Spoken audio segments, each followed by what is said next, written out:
Hello. Today's materials focus on the history of the LGBT community. I think that it's absolutely impossible to look at any community without having a feel for their history, having a feel for what they've experienced as a population, and how they've overcome the challenges that they have experienced, and also what challenges they're still experiencing, they're still fighting through. So today we start with, there's several videos. The first one is How We Got Gay. And again, it's a historical video that walks us through back when being gay was criminalized to today where same-sex marriage is legal. Similar to How We Got Gay, Being Gay, coming out in the 21st century, chronicles the experiences of sexual minorities from a time where being a sexual minority was criminalized to current day. I've included them both because I think it's important to hear as many stories and experiences as possible. I hope when you watch the videos that you not only appreciate the historical aspects and events that greatly impacted the sexual minority community, but also hear the stories of identity development by the people who are interviewed. While these videos don't do a great job of showing the intersectionality that existed for sexual minorities of color and or female sexual minorities, it's important to realize that race and gender played a significant role as well and still does. Look at the leaders who are interviewed, even today's leaders. Do you see diversity or do we see a lot of white men? A common theme that will emerge throughout this class is that in mainstream America, white men still hold a privileged status, even within the sexual minority community. While sexual minorities of color or women continue to yearn for equality and acceptance, even in today's age. There's another video called Before Stonewall, and it's not available free, so I didn't put it on the list, otherwise I would have. But one of the things that they talk about in that video that I thought really is striking for this class is that when all the leaders were getting together to strategize about how to fight for equal rights, that very much so the tenor of it was the men were there to do this, and the men felt that the women ought to be the ones that brought the cookies.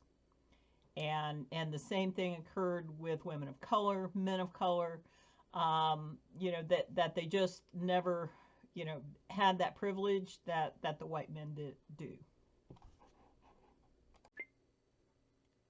Our next item is Capitalism and Gay Identity. So this article is written by a well-respected historian of sexual minority history. I love this article. And the reason that I love it is because it is the first piece of material that we get into that gives us a more in-depth conversation about sexual minority identities. However, I want to prepare you for the fact that the author uses some phrases that always set people off. For example, he says that gay men and lesbians have not always existed. Okay, so for some of you at this point, this is the time that you leave your chair, you say a few curse words, you pull out your gay history books so you can argue how wrong he is.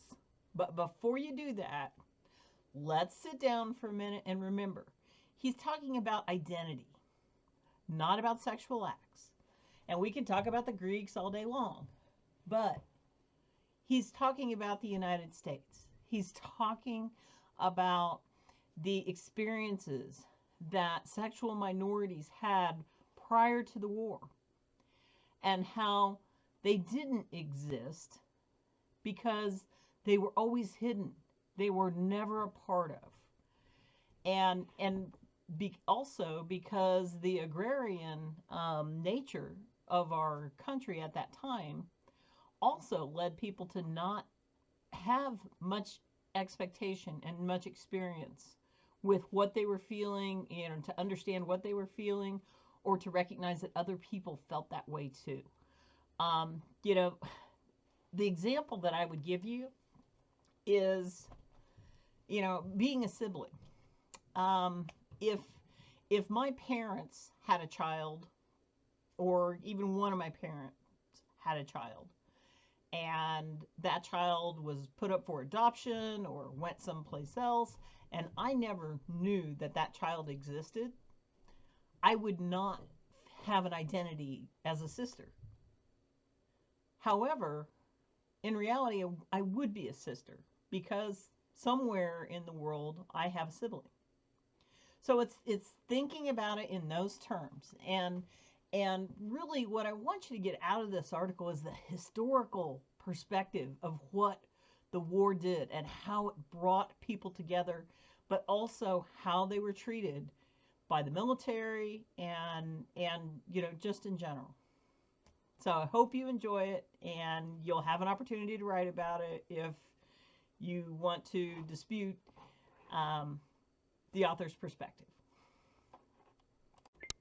The last two items for today are LGBTQ equality and state of pride. LGBTQ equality is a website that reviews the laws in various countries and states and rates them on whether they're supportive of sexual minorities or not. The importance of looking at the information on this website is that it helps people to understand that the legalization of same-sex marriage did not make sexual minorities equal. If you think back, you know, it just didn't. And a lot of people believe that, oh, same-sex marriage is legal, so everything's fine, and the reality is that it's not. And you know, we will not, you know, as a group, until every element within the United States is provided to us in the same way that it is to heterosexuals, then we are, you know, then we aren't equal, and that's all there is to it.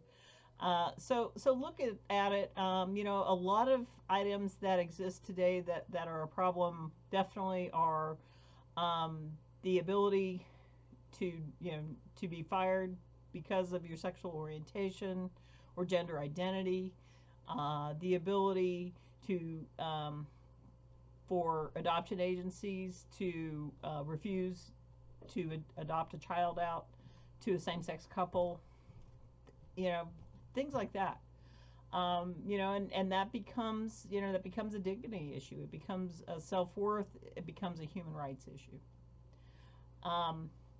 The other piece, the state of pride, if you think back to the first two videos, both of them had many scenes from gay pride parades. And in the state of pride, the producer goes around to many different places and interviews people on the importance of the pride parades to them. You know, one of the big things that, and you hear a lot and get to see a lot of information on just how important that pride is to individuals. But I also think it's really important and very telling to understand that this video was made in 2019.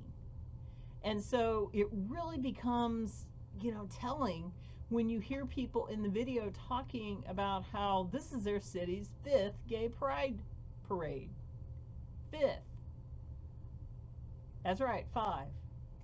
So that's something to look at and think about. And you know, that tells you a lot, in my opinion, on the status of where we're at and what our country is accepting and what we aren't, and that, you know, some places are there, they've got it, but there's a lot of other places that aren't.